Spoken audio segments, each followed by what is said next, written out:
सीधे आपको लिए चल रहे हैं लखनऊ। उत्तर प्रदेश विधानसभा की कार्यवाही चल रही है। मुख्यमंत्री योगी आदित्यनाथ बोल रहे हैं।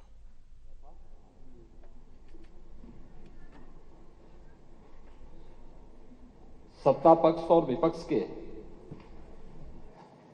100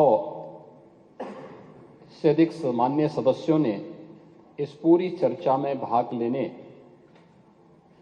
का कार्य किया है। मैं इस पूरी चर्चा में भाग लेने वाले सभी माननीय सदस्यों को हृदय से धन्यवाद देता हूं और महामहिम राज्यपाल जी के द्वारा प्रस्तुत इस अभिभाषण के प्रति उनके प्रति सादर आभार भी व्यक्त करता हूं।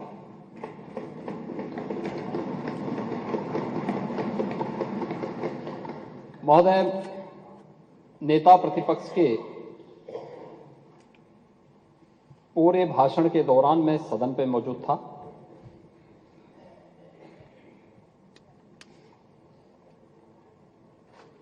लेकिन मुझे आश्चर्य हो रहा था कि अब बोलेंगे तब बोलेंगे, वह इस सदी की सबसे बड़ी घटना की ओर भी ध्यान आकर्षित करेंगे।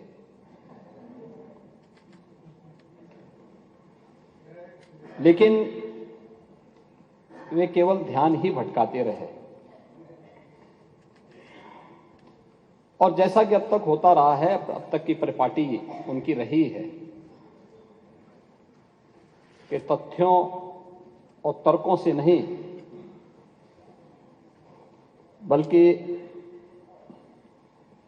अपनी जबरन बातों को दोषों के मुंह पे थोपने का जो प्रयास इनके द्वारा अतीत में किया जाता रहा है, उसी प्रकार की बातें उन्होंने अपने भाषण के दौरान भी कही।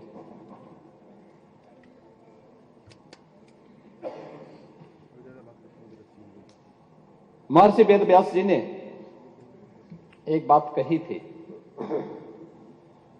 बहुत पहले, आज से 5000 वर्ष पहले। महर्षि वेदव्यास से कैसे ऋषि हुए भारत के, जिन्होंने भारत की ज्ञान की पूरी परंपरा को, भारत की इस धरोहर को विस्तार देकर के संहिताबद्ध करते हुए भावी पीढ़ी के लिए संरक्षित करने का कार्य किया। और इसीलिए आज भी हम देखते होंगे कि महर्षि वेदव्यास के प्रति कृतज्ञता ज्ञापित करते हुए उनकी जयंती को हम गुरु पूर्णिमा के रूप में, सनातन हिंदू धर्म के गुरु के रूप में उनको मान्यता देते हैं। हमारे यहां कथा परंपराओं में जो पवित्र पीठ होता है वो व्यासपीठ इसी श्रद्धेय ऋषि के प्रति कृतज्ञता ज्ञापित करने के लिए होता है। उन्होंने एक बात कही थी, महाभारत काल के 8 पीढ़ियों को उन्होंने अपनी आंखों से देखा और उसका संरक्षण किया और उस समय के व्यवस्था को उभरते हुए उस राजवंश को भी देखा और महाभारत युद्ध के साक्षी भी वे बने थे। उन्होंने एक बात कही थी कि ऊर्ध्वबाहुर विरोमयेश न च कश्चित् शृणोति माम धर्मार्थ अर्थस्य कामस्य स किमर्थम न सेव्यते। महर्षि वेदव्यास ने एक बात कही थी महाभारत के में। उन्होंने कहा कि उनकी व्यथा थी कि मैं बाहें उठाकर लोगों को समझा रहा हूं कि धर्म से ही अर्थ और काम की प्राप्ति होती है, इसलिए क्यों नहीं धर्म के मार्ग पर चलते। पर कोई मेरी सुनता ही नहीं। ये केवल वेदव्यास की पीड़ा नहीं थी। 2014 के पहले पूरे देश की और 2017 के पहले पूरे उत्तर प्रदेश की भी यही पीड़ा है।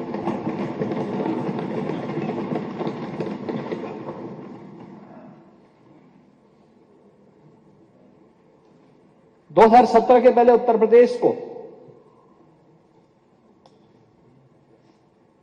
जिन लोगों ने 4-4 बार प्रदेश में शासन किया, एक लंबे समय तक सत्ता के सिंहासन पर विराजमान रहे, वो उत्तर प्रदेश को कहां लेके गए थे? पहचान का संकट खड़ा कर दिया था उत्तर प्रदेश वासियों के सामने। एक पहचान का संकट आया था। यहां का नौजवान बाहर नहीं जा सकता था, पहचान छुपाने के लिए मजबूर था। उत्तर प्रदेश से बाहर निकलता था तो हे दृश्य देखा जाता था। नौजवान कहीं जाता था, नौकरी नहीं मिलती थी। यहां तो अवसर थे नहीं, लेकिन अगर उत्तर प्रदेश से बाहर जा रहा है तो नौकरी नहीं मिलती थी। किराए पर कमरे की बात तो दूर, होटल और धर्मशालाओं में भी कमरे नहीं मिल पाते थे। ये उत्तर प्रदेश की स्थिति 2017 के पहले बना दी गई थी। महोदय, कौन जिम्मेदार है इस स्थिति के लिए? और आज उत्तर प्रदेश ने 22 जनवरी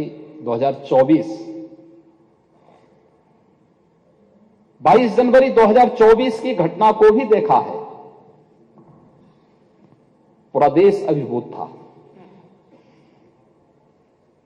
पूरी दुनिया के अंदर हर वह व्यक्ति जो सत्य का पक्षधर है, न्याय का पक्षधर है, वह अभिभूत था, गौरवान्वित था। हर सनातन धर्मावलंबी की आंखों में आंसू थे, हर्ष के, गौरव के, और अपनी कई पीढ़ियों को वह इस आयोजन में प्रत्यक्ष या अप्रत्यक्ष रूप से उसके साथ सहभागी बनकर के अपनी पीढ़ियों के प्रति कृतज्ञता ज्ञापित भी कर रहा था और तर्पण भी अर्पित कर रहा था।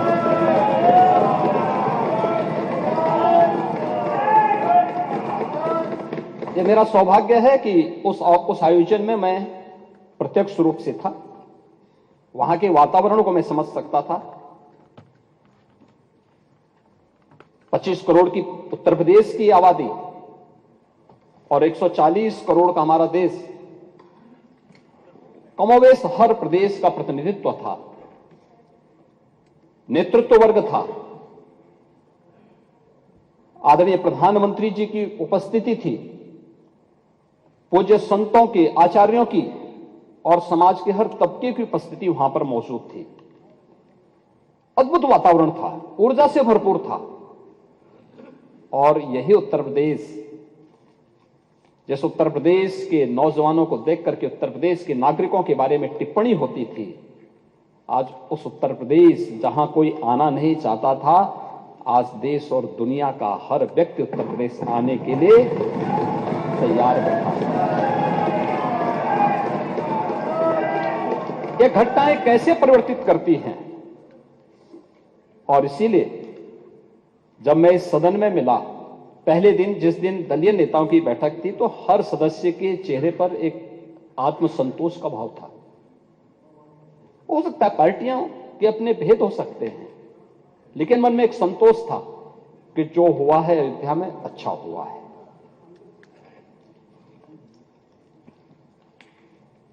और हर व्यक्ति के मन में एक भाव था कि नहीं, अयोध्या हम सबको चलना चाहिए। यह अद्भुत, अलौकिक, अविस्मरणीय क्षण था। हर व्यक्ति गौरवान्वित था, गौरव की अनुभूति कर रहा था। और गौरव की अनुभूति इसलिए कर रहा था कि लगभग 500 वर्षों के एक लंबे अंतराल तक चले लंबे संघर्ष, लंबी कवायद, लंबा वाद विवाद, सर्वानुमति के साथ उसका समाधान का रास्ता निकला और पूरे देश की जनभावनाओं के अनुरूप आज रामलला के भव्य मंदिर के निर्माण का मार्ग प्रशस्त न केवल हुआ है, बल्कि रामलला वहां प्रत्यक्ष रूप से विराजमान भी हुए और सबकी उपस्थिति। दुनिया के अंदर पहली घटना थी जहां प्रभु को अपने स्वयं के अस्तित्व के लिए स्वयं प्रमाण जुटाने पड़े थे।